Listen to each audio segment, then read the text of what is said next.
listening to the Today's Mama podcast with your host, Rachel Hersher.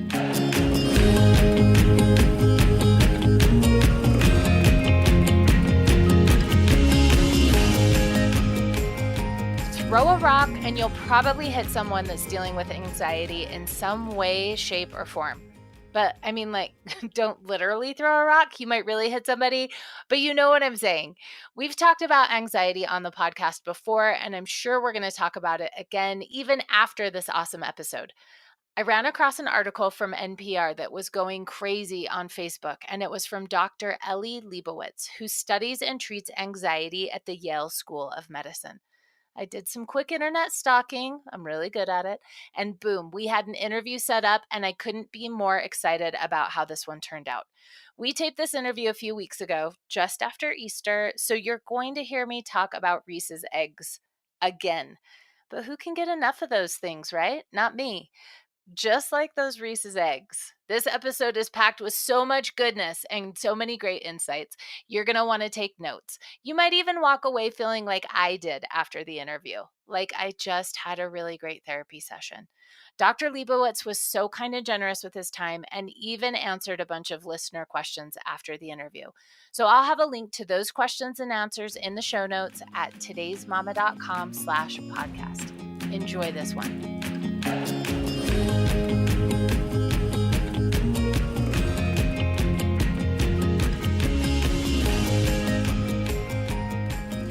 Today, we're talking to Eli Lebowitz.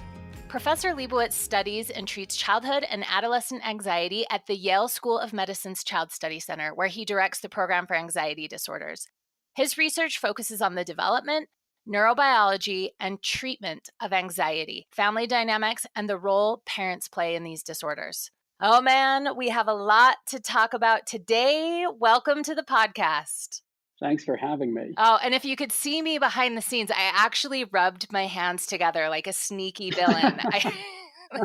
That's how excited I am for this one. Okay, but before we begin, I have to talk about Yale for a second, because that's basically like you work at Hogwarts. Talk to me. I was near there to speak at Quinnipiac University a couple of years ago. My husband and I wandered over to Yale for the day. We hung out in the library, watched the freshmen move in. It's a pretty magical place. Do you work right on campus? Yale is amazing. You would be disappointed if you saw my particular office, because I'm part of the School of Medicine. And like in many universities, medicine tends to be function over form. And so we're not really in the prettiest part of the campus, but there are some really amazing buildings around. And for students who go to Yale, which I did not, it is a magical experience for sure. So you don't even have any gargoyles like staring into your office right now? I do not. I don't have the gargoyles. It's all right. But what is your favorite place on campus? Do you have a favorite spot you like to visit? I love libraries. And so for me, any one of Yale's libraries is just an amazing place to spend as many hours as you possibly could. Closest for me is the medical library, which is incredible and has an amazing collection and some really outstanding exhibits. But really, if you like libraries like I do, you could spend as much time as you have just visiting Yale's library system. Yeah, so we actually snuck into the library.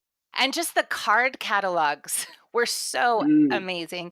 I'm going to put some pictures from my visit in the show notes, so people who like to geek out about these things like you and I can go see a picture. Absolutely. Come visit Yale's libraries. Yes, I will be back. All right, so I'm just coming down from my Easter Reese's Egg sugar high. And I think you're right in the middle of Passover, which I had to Google this. I think it goes till April 27th. Is that right? That is right, though that is this year. The date will change from year to year because it will be determined by the Jewish calendar rather than the regular calendar we all use. But that's right, this year. Really, by the time people listen to this, it's going to be all over with anyway. But I had to ask, how do you celebrate Passover at your house? Like, describe for me a typical Passover Seder. Wow, a typical Passover Seder. Well, the first thing to know is this is probably the latest night of the year for kids staying up, because a Seder will usually start at night and then go on for hours. And so if you're a child and like to not have to go to bed when you're usually told to, this is a great night. On the other hand, if you're a child who's hungry and is waiting to get to dinner, this can be a frustrating experience too, because most kids will be quite impatient by the time the food rolls around. But it's really a great time to just spend time together as a family and with friends and talking and eating. And it's just a lovely family moment. Yes. Okay, what's your favorite food that's served? Oh, what is my favorite food that is served? I like the classics. I like the chopped liver. I like the matzo balls. All the go-to traditional Passover classics. Okay, I promise we're going to get to anxiety in just a minute, but I've got to ask you, speaking of holiday nostalgia, let's talk childhood nostalgia for a minute. Just like your Seder meal, our childhoods have tastes, smells, sounds, and sights, things that take us straight back to being a kid. So this question comes from the movie Ratatouille, which has got a great scene in it at the end, all about that experience. We ask every one of our guests what their ratatouille is. So the taste or the smell that takes you back to being a kid. So what is your ratatouille? That is such a great question, and I think my answer might be unusual in that it's not a smell that most people would associate with childhood. But I grew up partly in Rome, Italy, and for me, the Oh, wow. smell of a coffee shop with real fresh ground coffee, the kind you'd smell when you walk into any bar on any street corner in Rome, that just takes me back right away to those early years. I'm just transported the moment I walk in. Oh, beautiful. And probably running on just those old streets. And I can't imagine being a little kid running through the city of Rome. It's a great place to be a kid. Yeah, that's pure magic right there. Hmm. I've got to ask one more question about food because on our pre interview form, Oh dear. Oh I gosh. know. I ask what you eat for breakfast. And then there's a follow up question to see what snacks you get into in the afternoon. Because you see, I'm trying to hack deep into your inner psyche with some of these hard hitting questions. And your answer was nothing for breakfast.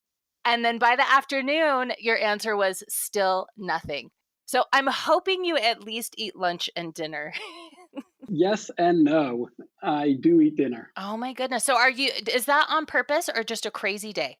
It's not on purpose. It's a habit, and it's not one that I'm on this podcast to recommend to anybody. So this is not the anxiety doctor recommending a healthy lifestyle for anyone. But I usually eat one meal a day. Oh man. Well, from your profile picture, you look very fit. But so consider this your well check from today's mama. I'll send you some Reese's eggs in the mail just to up that calorie count. That's a great idea. I think, yeah, it's a well check from today's mama, and my own mama wouldn't be that proud of my eating habits either. Well, now that my anxiety for your health is eased because I know I can send some high calorie care packages, let's talk about all the other anxiety in the world. So I'm sure you get this question all of the time, so I apologize in advance. But what made you choose to focus on anxiety in your practice? Do you have any personal ties or connections with anxiety? We all have personal ties and connections with anxiety, and I am absolutely no exception when it comes to that. I have plenty of experience of childhood anxiety long before it became a professional interest. But another really terrific thing about working in the area of child anxiety is that it's one of those problems where you can have a quick and deep impact. And so, the world is full of kids who used to have an anxiety disorder. And we can't say that about every problem in mental health or psychological well being. There are problems that we can do some things for, but are really going to stick around. Whereas anxiety, it's really one of those problems where kids just get better, and they get better often rapidly. And that's just one of the most gratifying things for someone like me who's interested both in the clinical aspects of it and in the research. It's just the most satisfying and gratifying thing. So I just love working in this area. I love what you had to say there. And I seriously, it tears me up even just a little bit because what I hear in that is there's a lot of hope here.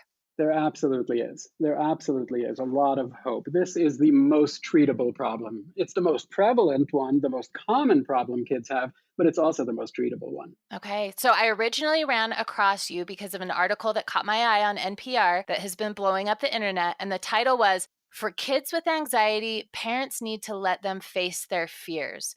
Now, I'm going to put a link to this in the show notes, but how do we help our anxious kids learn to face their fears? That is a great question. And if you will permit me, there's one thing that I want to say even before answering Yes. that question, because anytime we start talking about children's problems and about parents in the same conversation, let alone in the same sentence, there's going to be somebody who's going to understand the message to be parents are causing these problems in their children.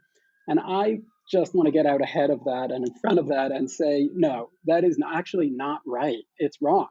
There's no evidence to suggest that parents cause anxiety disorders in their problems in the vast, vast majority of cases.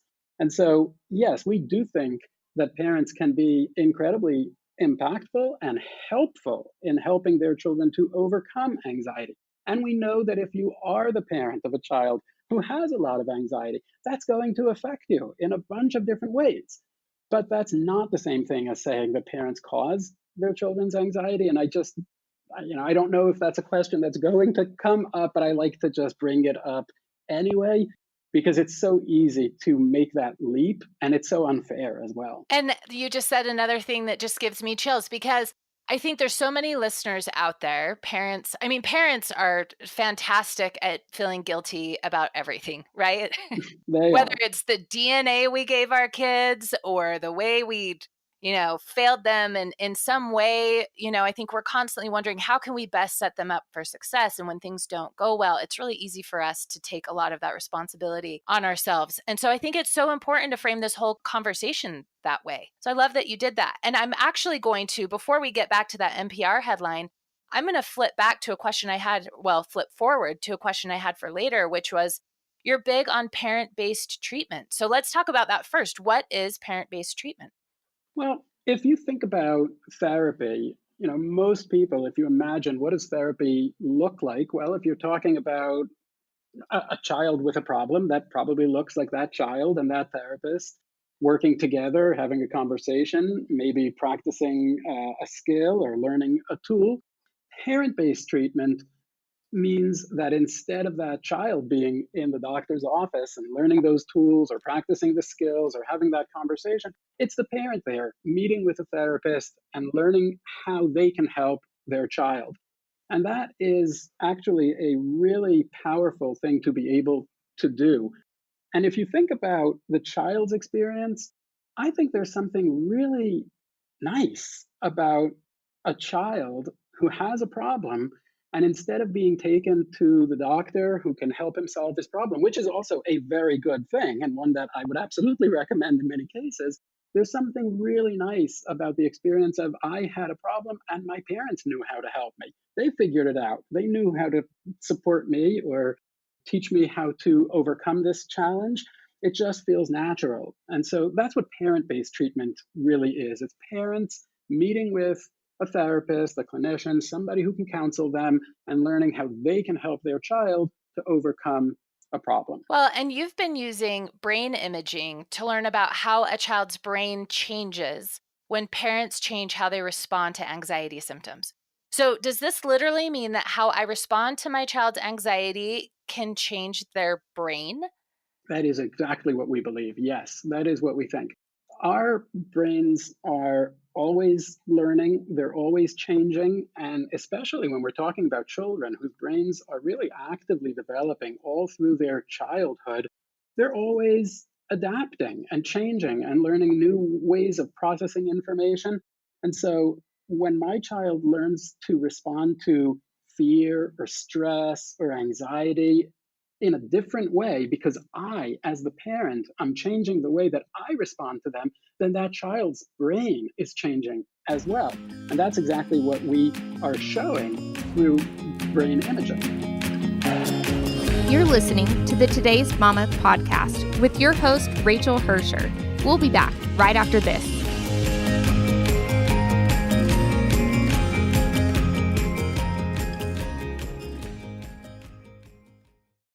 If you're enjoying this topic today, might I recommend a few others from the archive? Check out episode number 4 with Dr. Meg Meeker, our favorite pediatrician, on practical insights and tips to manage anxiety and thrive. You can also check out episode 10 with Ali Edwards on when our stories don't go the way we think they should and learning to love a normal day. Also, be sure to listen to our interview with Jody Hildebrandt. That's episode number 27 on the stories we tell ourselves and getting to the truth. All those links will be in the show notes, and I think that should keep you busy for a while. You can find those links and more at todaysmama.com/podcast. And now back to the Today's Mama podcast with your host, Rachel Hersher.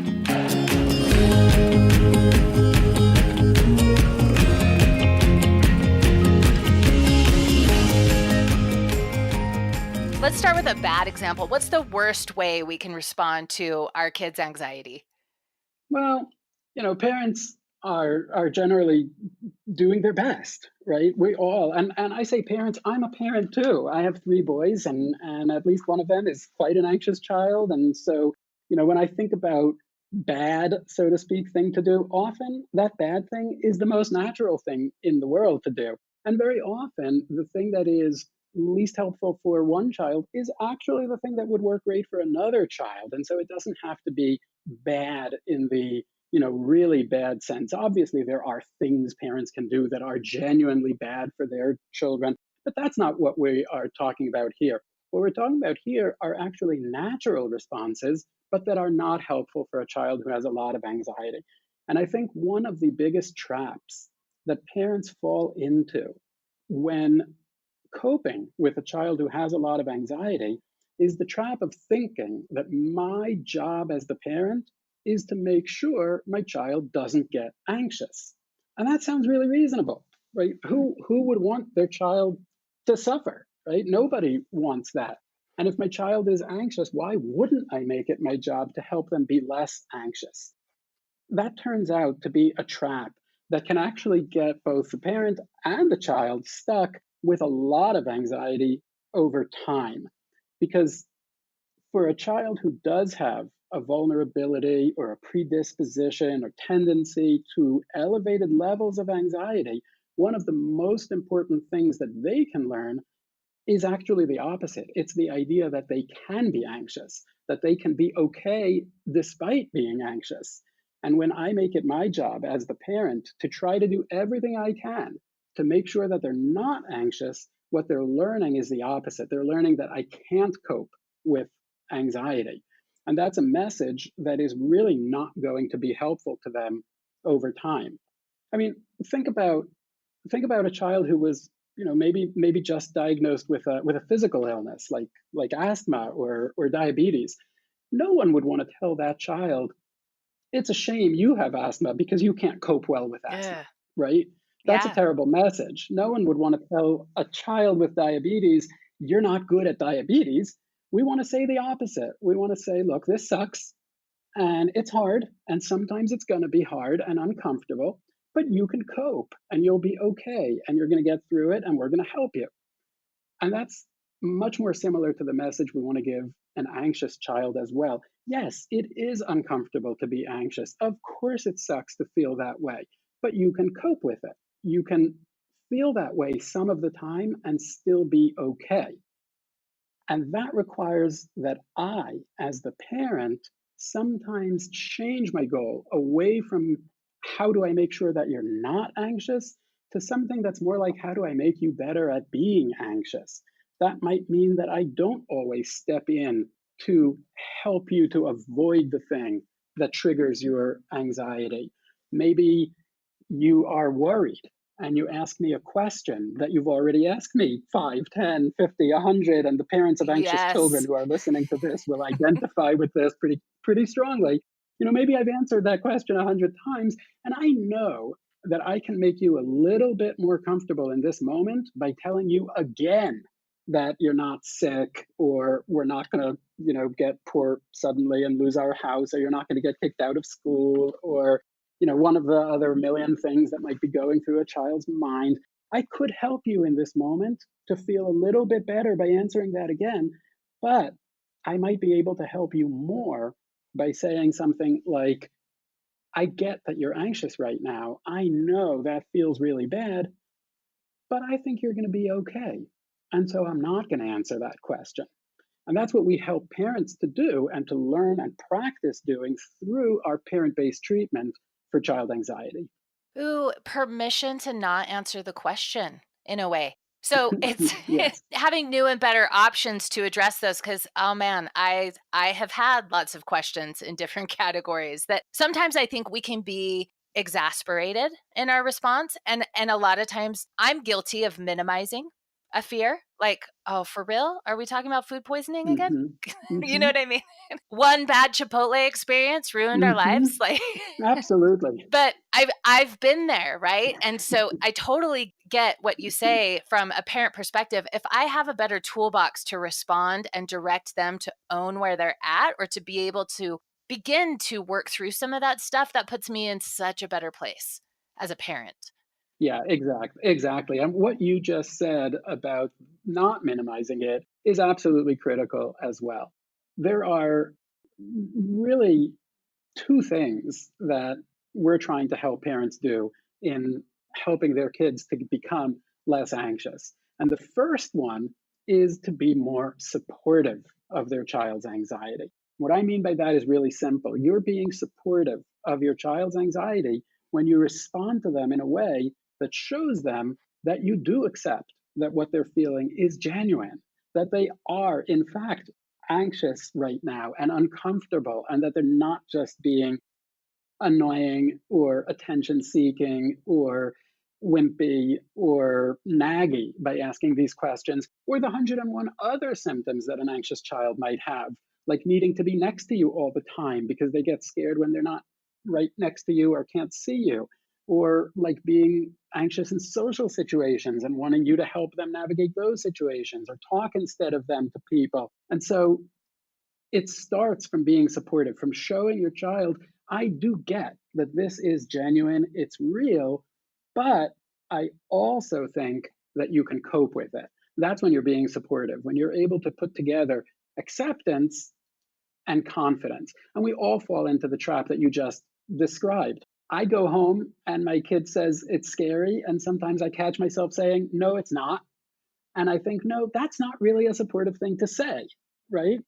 I don't mean that my child is lying about it. I mean, maybe I don't want you to be scared, Yeah. or it's not dangerous, or you don't need to be scared, or maybe I just wish you weren't. But when I start from it's not scary, I've already lost my ability to really support them in that moment because nobody likes to be told that they're not feeling what they know they are feeling. And so acceptance together with confidence, that's when we're really being supportive. And that's the basis for also being able to change some of those other behaviors, like answering instead of you, or answering your question, or sleeping next to you at night, or staying with you instead of going out, or the, lots of other accommodations that parents make to their children's anxiety. So I've had a conversation with quite a few parents about worrying that their kids will have an identity tied to being anxious, kind of like having anxiety versus feeling anxiety. And I don't know, do you have any thoughts on that? I think most kids would like to be less anxious. I think there may be a Yes. sense in which someone's identity may be somewhat wrapped up in the difficulties or the challenges that they have. But I've spoken to thousands of kids who have every flavor of anxiety imaginable, and I think that a pretty broad common denominator is actually they would love to be less anxious and would love to be able to free up all of that brain power that's being taken up and consumed by worry and fear, and be able to actually direct that to other things that they could enjoy more. Because an anxious child, no matter how anxious they are, they're not just an anxious child, right? There are also other aspects to their personality, to their character, to their interests, to their passions. There are other things that are who this child is. I don't think there's a lot of children who really want to be more anxious than they have to be because they're of the absence of other things in their lives. And sometimes what seems like a child clinging to their anxiety almost stubbornly, that's just them being anxious. That's just them being anxious. It's our natural tendency, and it's the way our brain is wired, that when we are anxious about something, we tend to focus on it almost with a tunnel vision kind of narrow focus, so that it becomes almost all consuming and seems to be the only thing that we want to talk about or think about. But that's just the way that we're supposed to respond to threat. It's a healthy response to threat when we're dealing with real threats, right? It's an unhealthy response, or it's maladaptive when we're dealing with an anxiety disorder and the threats that we perceive as dangerous are not actually dangerous. But it's actually the normal, natural way to respond to threat. If you think about not just a child, even an adult, right? Say you're walking home from work and there are 10 things going through your mind, right? Like you're thinking about the work you have to catch up on, or the meal you're going to have, or the movie you're going to watch, or the Netflix show you're going to binge. And then if one of those things going through your mind suddenly becomes a truck that's about to run you over, everything else is going to take a back seat to that, right? And it has to, it's supposed to. You have to focus on the threat, because if you don't deal with the threat, you're not going to do any of those other things that you wanted to do. You're just going to be squished. And so our brains are naturally wired to focus very intensely on things that seem threatening.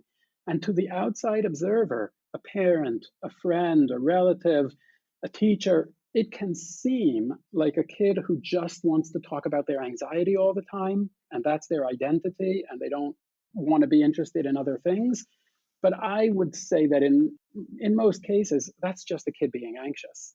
Okay, so I started that question with what's the worst way that we can respond to our kids? So let's pivot and talk about the best way we can respond, which kind of brings us all back to that initial question in the beginning, which is that title of the NPR article, which was for kids with anxiety, parents need to let them face their fears. I have to think that that answer probably goes hand in hand with the best way we can respond to them.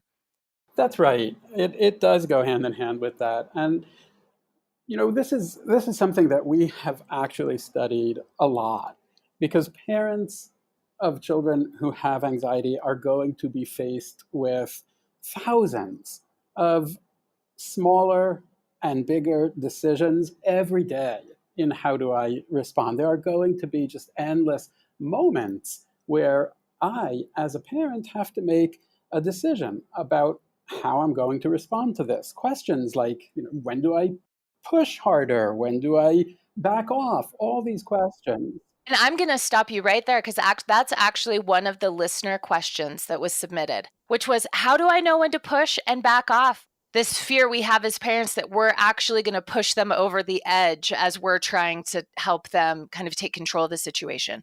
Exactly. And those are questions that inevitably, if you're the parent of a child with some elevated anxiety, you're going to be coping with those questions all the time. And so we've actually studied this a lot through our work with parents and through work that a lot of other people have done as well.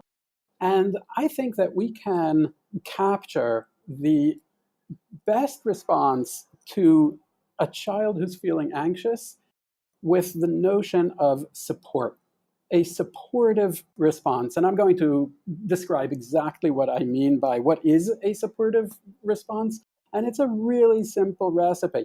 This is going to be the simplest recipe that you have to make, because there are only two ingredients to coming up with a supportive response. One of those ingredients is acceptance. Acceptance, validation, even legitimization of what your child is experiencing. In other words, just acknowledging that your child is genuinely distressed in this moment. That's not trivial. For many parents, our initial response is not going to really be one of a lot of acceptance. Sometimes that will be in a more mild, well-meaning form, like when your child says, "I'm scared," and you say, No, you're not. And you're not being accepting in that moment, even though you may think you are, but by telling your child that they're not feeling what they feel or they shouldn't be feeling what they feel, we're already not really being supportive. So that's the first ingredient, just being accepting and validating and acknowledging of your child's genuine distress and remembering that a child who's feeling anxious is not just seeking attention or being manipulative or being a wimp, but just giving them that acceptance. That's one ingredient. The other ingredient in support is confidence, showing your child that you have confidence that they're able to cope with feeling anxious some of the time, that they can tolerate experiencing anxiety some of the time. And that's not trivial either, because often the things that we do are there to try to help our child not feel anxious. But implicit in that action is the idea that I don't think you can cope with it, that I don't think you can handle it. Even the way your child hears you talking about them, not only directly to them. When a child grows up hearing about themselves, he can't handle stress. She can't handle worry. He goes to pieces. She falls apart. All these things that we just naturally might say in describing a child, the message that we're giving is not really one of confidence. And what you said right there is so big because in the reverse, it also has this huge impact. So one of the things I've always tried to go out of my way to do is to tell my kids, you want to know what so-and-so said about you today? If I received a positive comment from a friend or someone from our neighborhood or church or whatever it was, if someone noticed them doing something kind or, Mm-hmm. said something funny or enjoyed an experience with them, whatever it was, if I'll say, you know what I heard about you today, or so-and-so said about you, or I want them to overhear me telling their dad something, whatever, so that they're hearing the positive side too, because that provides a lot of validation to, oh yeah, I am those things, right? Exactly. They're not made up, but I think when we say the negative things too, what they say to themselves is, yeah, I am those things. I think that's exactly right. That's such a beautiful just habit to introduce in your parenting is just making sure that your child hears you talking about their strengths and not only the areas in which they need help. One of the things that I say to parents often, and this doesn't apply only to child anxiety, I think it applies broadly to so many things that children are experiencing. One of the things that I often say is, you, the parent, you're the mirror that your child is looking into to see who they are. Mm.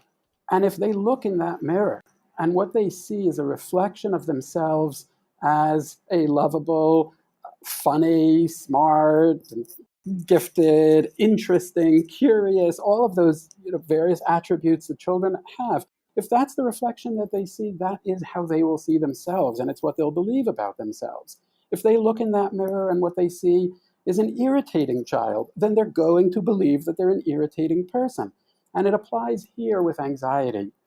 If your child looks in the mirror of your responses, your behaviors, and what they see is a reflection of themselves as weak and vulnerable and unable to cope with anxiety, that is what they will believe about themselves. They're going to grow up thinking that they can't cope with anxiety. And that is really the worst thing for an anxious child to learn. We want them to feel like they can cope with anxiety. It's hard, it's uncomfortable, but they can cope. And so those are really the two ingredients of a supportive response. Anytime you're responding in a way that shows your child, I get it, but I also know you can cope, you're being supportive. And I think that's really the best way for a parent to respond. Yeah. And I also know you can do this. I also know you can get through it or cope. Whereas when we respond with frustration, not only do they see themselves as frustrating, our frustration does not inspire confidence. Exactly. Exactly. If I'm frustrated, if I'm feeling resentment or irritation, or I'm annoyed with this or fed up, then I'm not conveying to you a whole lot of confidence. I'm just conveying that the problem that you do have is irksome to me, and I wish you didn't have it. When I respond in a way that tells you, I think you can cope, I'm showing you a different image of yourself. And you can see rapid change in how children perceive themselves and how they approach challenges when you start making those supportive statements just a part of the way you talk to and about your kid. What are some other supportive statements that you feel are really helpful in those situations? Because I think some parents hear this like, okay, yes, that makes sense. But when I'm in the heat of that moment, what Mhm. are some phrases I can kick back to? Like, I really like how, I know you can do this. I know you're able to cope with this. What are some of the other ones that you feel like are good go-tos?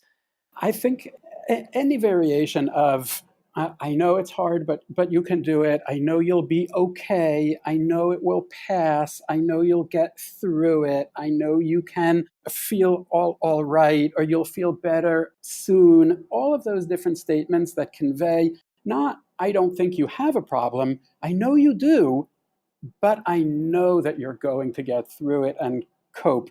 And it's okay to use the same statement again and again. Children will actually recognize it. It'll become familiar, and it will, even if it feels a little less natural at first to be saying something that's different from the way you used to say it, or that you're repeating multiple times, it becomes almost like this family language that your child will learn to recognize when their parent says, yep, I get it, but you're going to be okay. Or I get it, but I know that you can cope. And so just pick any statement that reflects that and just go with it. But also, we need to remember that it's not only our words that our children are learning from, it's also the things that we do. It's how we're actually behaving. Sometimes we can say, I know you can cope, but act in a way that shows I'm really not so sure you can. And so, for example, if I have a child who is scared of staying home with a babysitter, for example, even though they're safe and I think it would be appropriate to leave them with that person, but they feel scared because they're not next to their parents, I can say to them, look, I know that it's scary when we go out, but I think you can be okay. But if I say that and then I don't go out, I always stay home because I'm waiting for my child to also say, yes, I know I can cope, and for them to give me that green light that they also think that they're going to be okay, then what ends up happening is I'm saying the words, but my actions are showing I don't really think that you'll be okay, because if I did, I probably would go out. And so that's the other thing that we think about a lot in our work with parents is increasing those supportive statements, but also decreasing everything that would fall under the umbrella of what we call accommodation of a child's anxiety. And accommodation is really just a word that we use to describe all of the ways, big and small, in which parents are changing their own behaviors to help their child avoid feeling anxious. And this is where we want them to face their fear, right? Or to feel their feelings. We're not going to make a billion accommodations to change the situation. Exactly. By changing our behavior as parents and doing less of that accommodation, by sometimes withholding the accommodation that might even help my child to feel better in this moment, we can actually help them to get better over time, so that it's not just this cycle of you get anxious and I accommodate and I accommodate and I accommodate, but you're staying anxious over time. It becomes I don't accommodate. And that might be harder for you right now, but you'll be less anxious next week. And if I can do that consistently, then I can actually help a child overcome even a serious anxiety disorder. Well, so I watched a few presentations you've done. So I'm going to kind of sound like I know what I'm talking about, even though I don't. But let's talk about some of the tools in the toolbox that help us, I don't know, give those supportive statements, not make huge accommodations, but some of the things you've talked about give them there's some actual tactics that help get kids through, right? So the first one I want to start with, I'm just going to bounce these at you and then have you tell me about them, is the guided imagery and visualization. Mm-hmm, mm-hmm. How does that work for kids? How do we walk our kids through that? Imagination is an incredibly powerful tool for an anxious child. People underestimate the power of our imagination. But if you want to get a sense of why imagination can be so powerful for an anxious child, all we need to remember is that all of these anxieties and worries and fears are happening in the child's imagination in the first place. That's where they're occurring. Right? A child is anxious because they're imagining something bad happening, something negative or dangerous that could happen to them, or embarrassing that might happen to them. And so those problems live in the child's imagination. And when you think about it like that, it becomes a little bit easier to understand why using imagination can also be a powerful tool for overcoming anxiety. And there's lots of ways that parents can do this really easily with their child. One example of that is have your child visualize and think about a scene. So, for example, you might have your child imagine themselves in a meadow. And when you're using imagination, the best trick is always to try to get the child to use as many of their senses as they can in the imagination. And the more senses you can bring into it, the more powerful and vivid it's going to be.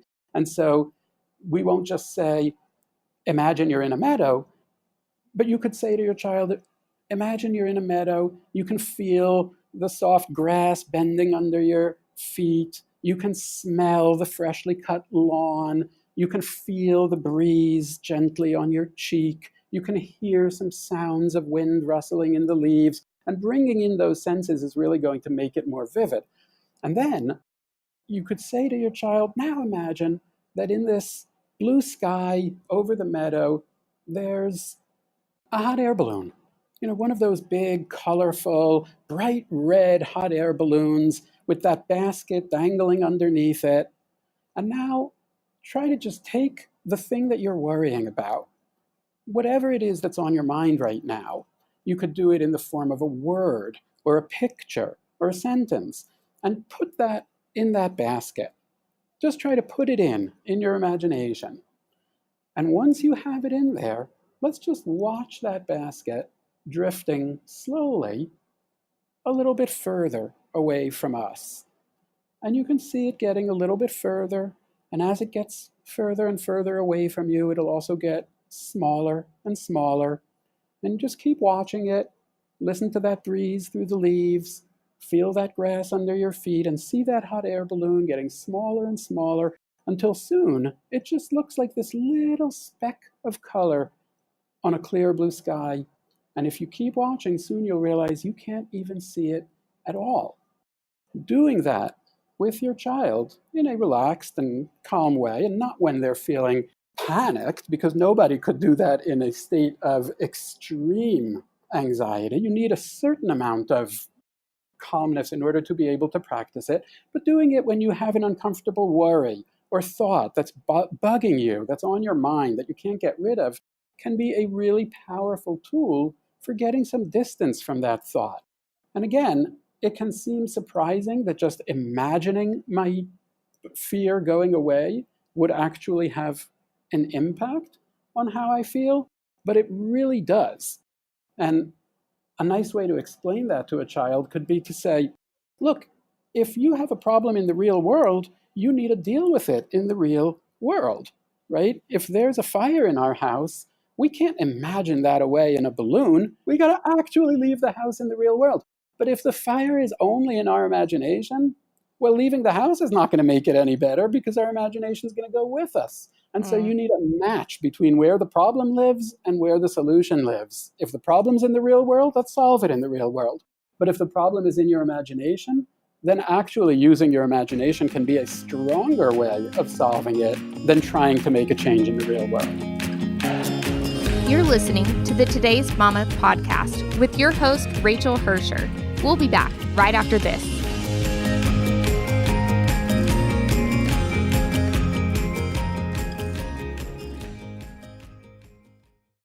A lot of people have asked what natural solutions and alternatives there are for anxiety. Now, I'm not a doctor and I'm not giving you medical advice, but I will tell you what helps at our house. We've been taking a micronutrient designed for the brain to help with calm, mood, and focus. It's backed by studies in over 25 scientific journals, and I'll tell you, it's helped a lot at our house. My teenage daughter has a tough time falling asleep at night. I picture a tiny little hamster running around in her brain telling her what to worry about. If she takes 2 Q-Max each morning, she falls right asleep, no problem. She's even brought her math grade from a C to an A, and she told me on her own that she felt like it was because when she takes her vitamins, it's easier for her to sit still in class.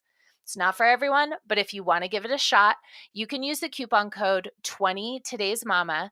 That's 20 TODAYS MAMA to get 20% off your order on Amazon. I'll put a link in the show notes, or you can just search for Q-Max by Q Sciences on Amazon.com. Again, that discount code is 20 Today's Mama for 20% off. And now back to the Today's Mama podcast with your host, Rachel Hersher.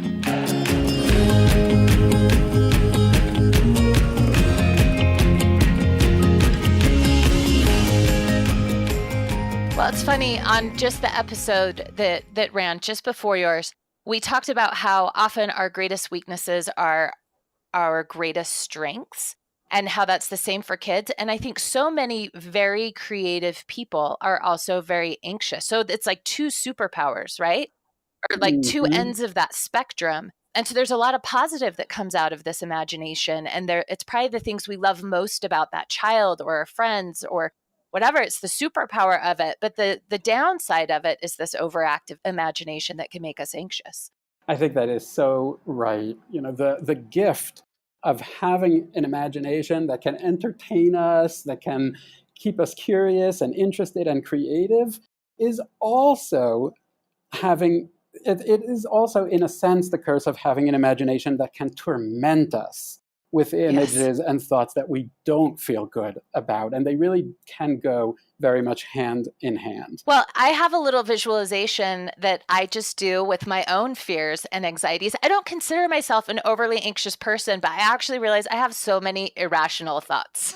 And it's like if I'm in yoga, I get in yoga, and then all of a sudden I'm like, oh my gosh, the kids are at home. Did I leave the oven on? Is there currently a fire? Like, I just can go down a billion roads, right? Mm-hmm. And so what I'll do is whatever that thing is that's stressing me out or negative thought or whatever it is, I just wrap it in a big bubble of white, really happy, protective light. But then it has like not an explosion, but just a force behind it that pushes anything negative away from it and protects whatever's inside of it.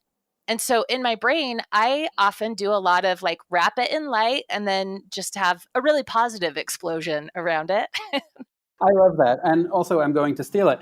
Yes, take it.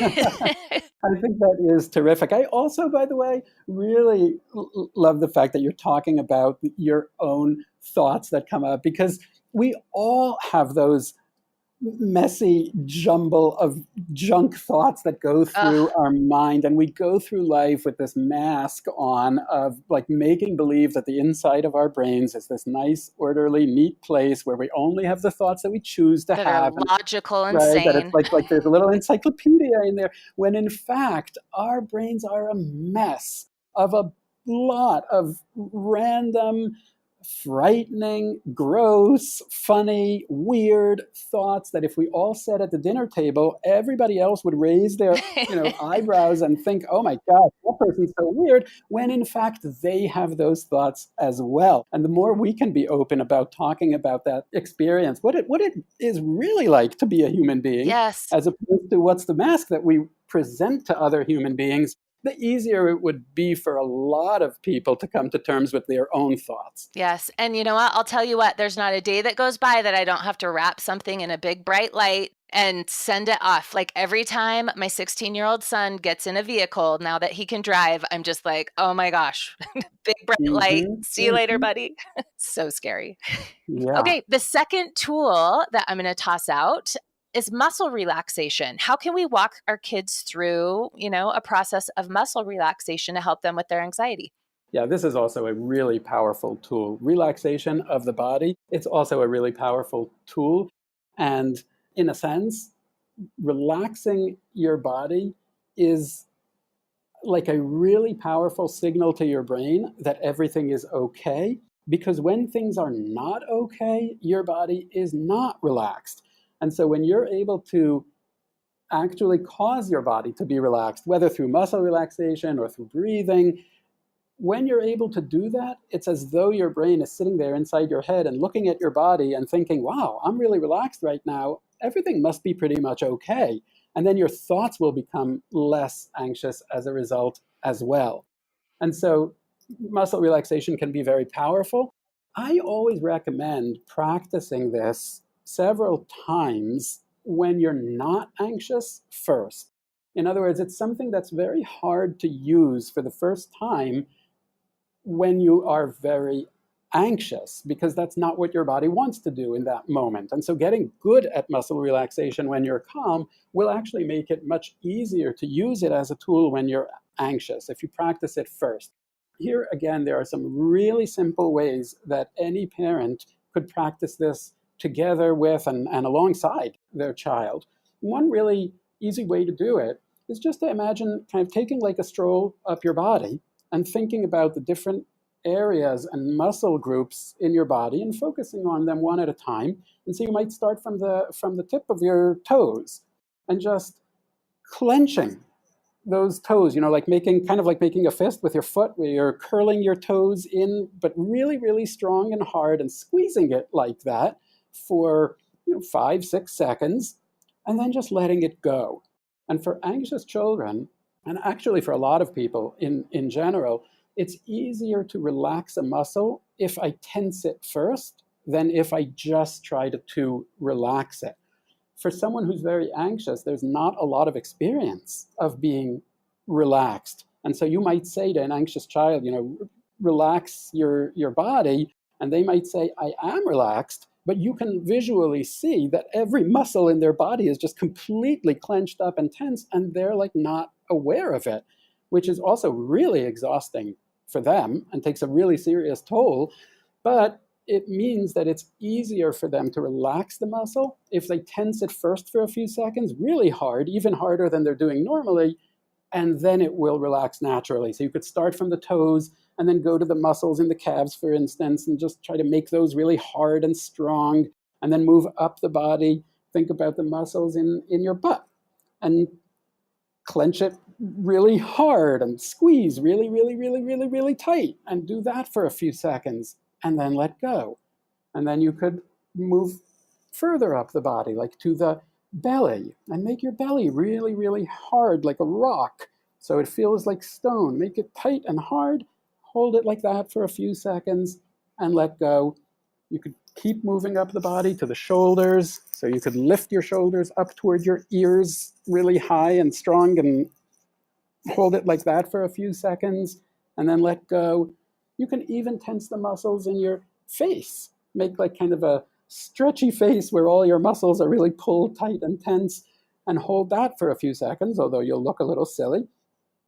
And then let go. And finally, your hands, just squeezing your hands really, really, really hard so your fists are getting kind of white, and then letting go. And I did it faster now than I would recommend doing it with a child. So taking a slower pace and just walking through it gradually and slowly can be a tremendously powerful tool for relaxation.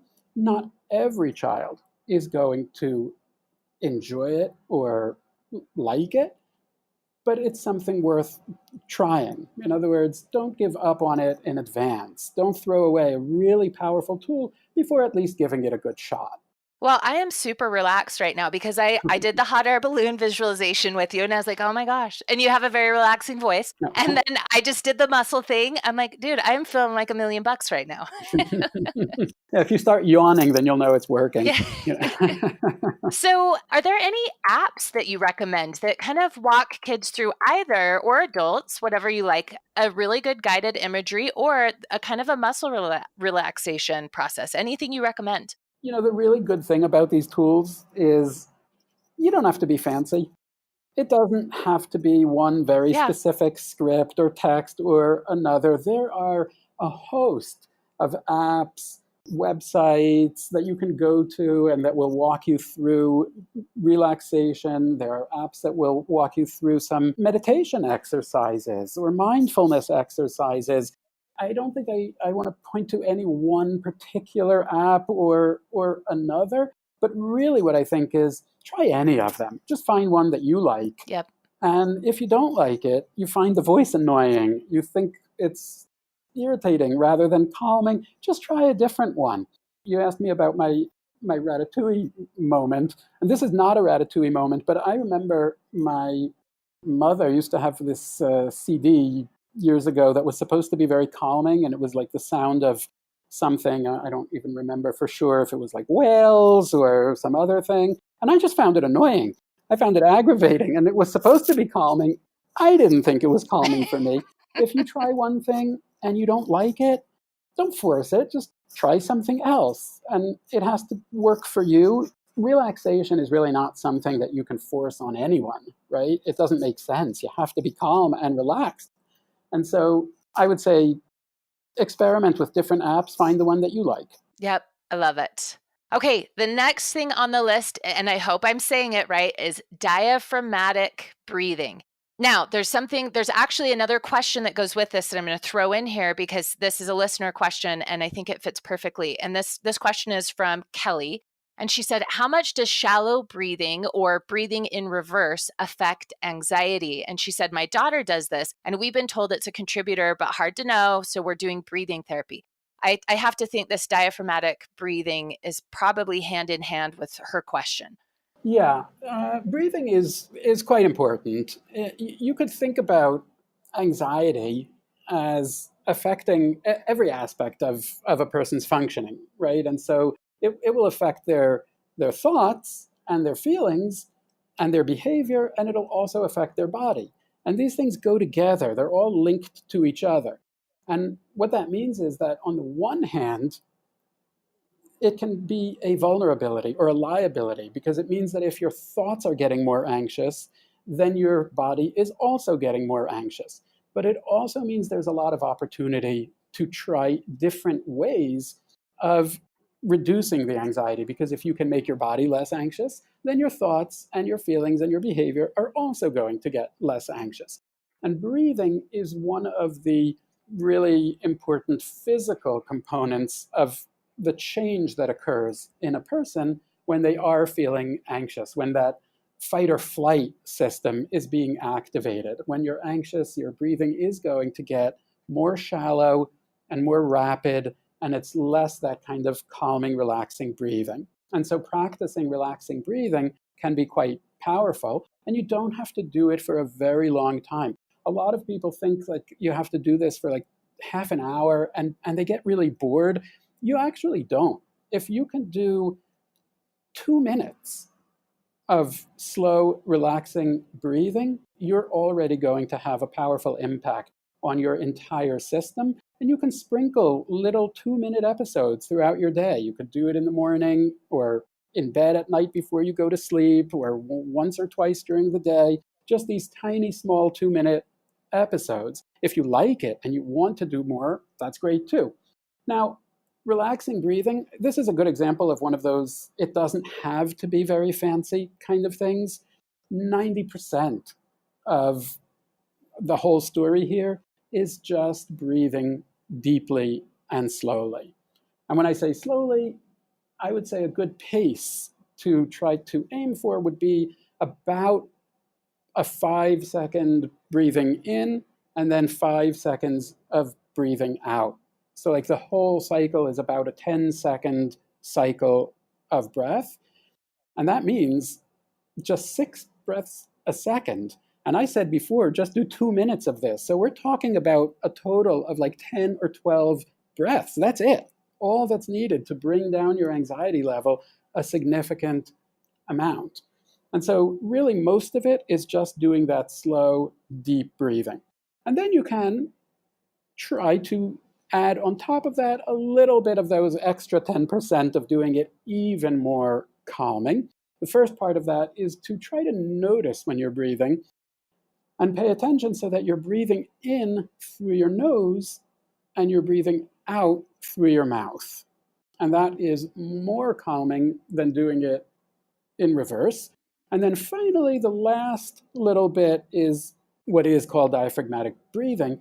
And it's also often called belly breathing, because the way you take the deep breath in diaphragmatic breathing is a little bit different from the way most people take a deep breath when you tell them, if I just say take a deep breath, if you visualize what someone does when they're trying to take a deep breath, you can imagine them kind of sucking their belly in, and their chest gets kind of bigger and expands, and their shoulders go back, and they take this big deep breath. And that's what most people would do if you just said take a deep breath. In diaphragmatic breathing, instead of expanding the shoulder and chest area to make room for all of that air, diaphragm is being pushed downward into the kind of belly area. And so it actually looks almost the opposite. When you breathe in diaphragmatic breathing, your belly is actually going up rather than being sucked in. And when you breathe out, your belly is going back down again. Now, that was probably hard to follow. And so let me say one simple way to practice it that doesn't require a whole lot of anatomy knowledge. All you need to do is put your hand on your belly and start by breathing out slowly through your mouth in a slow, steady stream, like you were making a big soap bubble with, one of those little soap bubble toys. In fact, you can even practice with one of those. And just every child knows that if you want to make a big bubble, you have to breathe slow and steady, right? If you're going to breathe quickly in this kind of spurt of air, you're going to pop the bubble. So just put your hand on your belly, breathe that slow, steady stream of air out through your mouth, and at the same time, press your belly inward toward your back with your hand, firmly, not painfully, but firmly. And so you're breathing out and squeezing your belly in. And then when you get to that feeling of I'm empty and I need to breathe in, just relax the pressure on your belly and breathe in through your nose, and your belly is just going to naturally come back up. And so just doing it like that without thinking too much about the internal structure of what's going on inside your chest and abdomen can be a really easy way to teach a child to do it. And once they've learned to do it, they can even practice on their own, putting a little plush toy, for example, on their belly, like lying down and watching it go up and down as they breathe. I am seriously, once again, so relaxed. I've been doing the breathing. And this is something I actually used to be really bad at, but going to yoga is one of those things where I think they focus on trying to get you to breathe like this. And I've had to be really conscious about it. Yeah, yoga is terrific practice for breathing. And I would absolutely encourage anyone who is coping with a lot of stress or worry or anxiety to take up something like that, like yoga. But you can also just do these little micro practices and still have a tremendous impact on your whole experience. I love for kids, how easy is it to say, hey, you know what? Let's practice that, blowing bubbles or doing the stuffed animal trick. That is totally age appropriate, easy, not intimidating, just simple little things. Exactly. Okay, the fourth tool that I discovered online from you is just learning to ask questions. And to me, this is an art form. I actually did a TEDx talk all about how we ask questions and how many different ways we can ask questions. And it's actually why I was near Yale, is because that's what I talked about at Quinnipiac, was asking questions.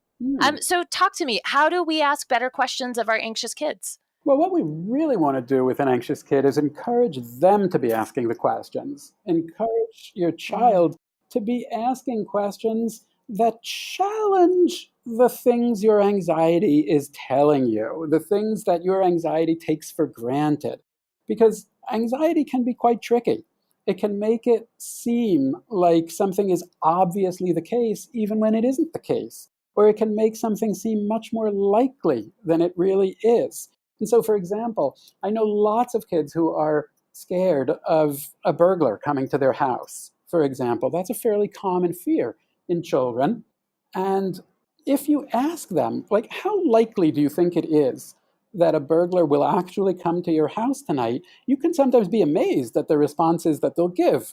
A child might say, I don't know, say 50%. And that's what their anxiety is making them feel like. Like there's a 50% chance that their house is going to be broken into today.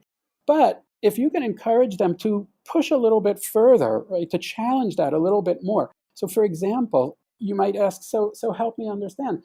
Are you saying your house is broken into every other night? Like Monday, Wednesday, Thursday, you've had break-ins, but the other days not?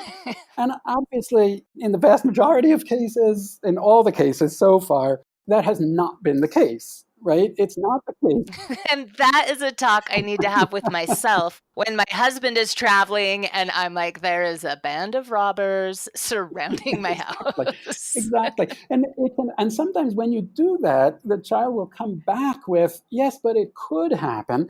And that's true. But you see how your anxiety is going from there's some possibility to it's likely. And your whole body and brain are responding to this fear as though it's a likely one, when in fact, it's a very unlikely one. And so, really teaching your child and modeling this to ask questions of anxiety. You could bunch a lot of those questions into two big baskets. One basket is the how likely is it basket. How likely is it that mom will die in a car accident tomorrow? How likely is it that you're going to be kicked out of school if you don't ace tomorrow's test? How likely is it that you're going to get seriously sick today? Things like that.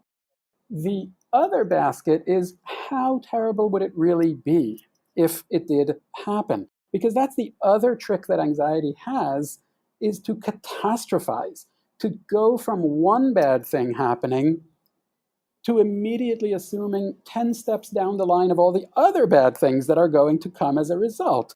And so it can seem like, well, maybe I won't ace the test tomorrow. That could happen. And then anxiety just kicks in, and it's like, well, if I don't, then my whole average is going to go down. And then if that happens, I won't get into the right high school. And then if that happens, I won't get into the right college. And then if that happens, then I won't have a good job. And then if that happens, then I probably also won't have a good life. And so now if I don't ace this test tomorrow 100%, basically I'm doomed to being a homeless bum forever. I laugh because I think I could probably walk myself down one of those paths really quick. We do that. That's what our anxious brain likes to do. It's like thinking 10 steps ahead. And so that's the other basket of questions. Like, okay, how likely is it? But also, how terrible would it really be? I'm scared of getting trapped in an elevator. Well, not that likely, but also not that catastrophic. I'm scared of making a mistake in front of other people. Maybe reasonably likely, could happen, but won't actually be as catastrophic as I'm imagining it, because in my imagination, that's now I'm shunned forever by everyone. Whereas in reality, it's just going to be a momentary giggle at worst. And so teaching your child to ask those questions is another really powerful tool for overcoming anxiety. You can make a game out of it. Like, let's have a little boxing match. You be anxiety, I'll be the challenger, and let's fight. And so you're going to throw anxious thoughts at me, and I'm going to try to swat them away with my questioning. And by doing that, I can model to you how I'm doing it, and then we can switch roles. Okay, now I'll be anxiety, and I'll throw the anxious thoughts at you. And that has the added effect of being playful with the thoughts rather than being scared of them. Sometimes we treat these thoughts as though they're this big spooky thing that nobody wants to even say or mention or talk about, and that just gives them more power. By talking about them like this, we're both learning to ask these questions and also just being playful, because I can say, okay, I'm anxiety now, I'm going to die tomorrow.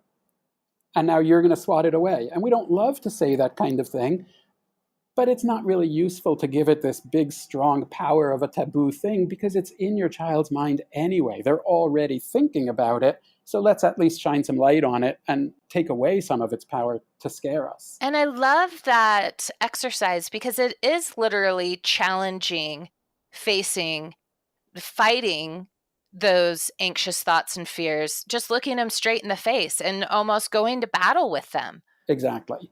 And you can move from being the person who is like fighting your anxious child to being the person who is together with your child fighting their anxiety.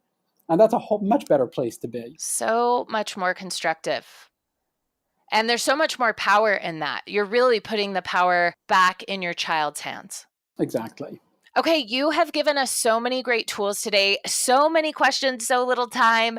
Thank you so much for sharing your time with us. Last but not least, though, we've got to leave everyone with your best parenting advice because I actually needed it the other day. So hit me. What was your best parenting advice? My best parenting advice is something somebody said to me literally in the hospital after my first son was born. They said to me, "You're a dad now. Always have Band-Aids and batteries." It's the truest statement I've ever heard because when I read your parenting advice, my keyboard was out of batteries and my 10-year-old came in a few minutes later asking for a Band-Aid, but not for an injury. She just wanted to put them on her face. Oh, that's so awesome. You can never have too many, right? You can. In my back pocket literally always has my bus ticket because I ride the bus to work every day, and a Band-Aid. And a Band-Aid. All right. Now, here's the thing. I usually close each interview by asking where people can find you online. And you lead a life that I envy.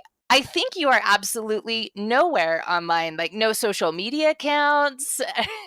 Yeah, I'm mildly embarrassed to admit that I have no social media existence whatsoever. So it is impossible to follow me on Facebook, Twitter, or any other. It is possible to reach out to me through my email, which is just my name at yale.edu.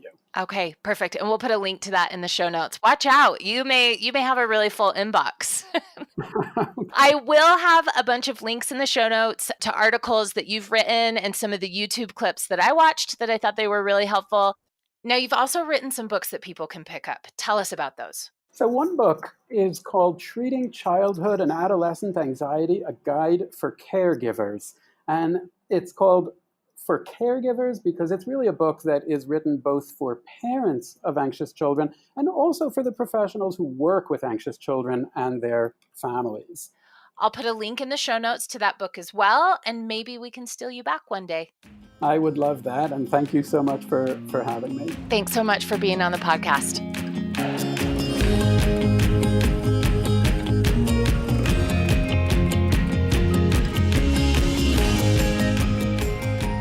Did you pack up your hot air balloon and send it off to space? Did you follow along and relax every single muscle in your body? If not, you've got homework, but you've also got some extra reading to do. As I mentioned, I'll have links to additional listener questions and answers from Dr. Lebowitz in the show notes, as well as links to some of the other books and articles that we mentioned in this interview. You can find all of that at todaysmama.com/podcast. Just click on episode number 36 with Eli Lebowitz. As always, I'd love to hear from you. Shoot me an email at podcast@todaysmama.com or leave us a review on iTunes or wherever you're listening. And thank you for listening. You've been listening to the Today's Mama podcast with Rachel Hersher.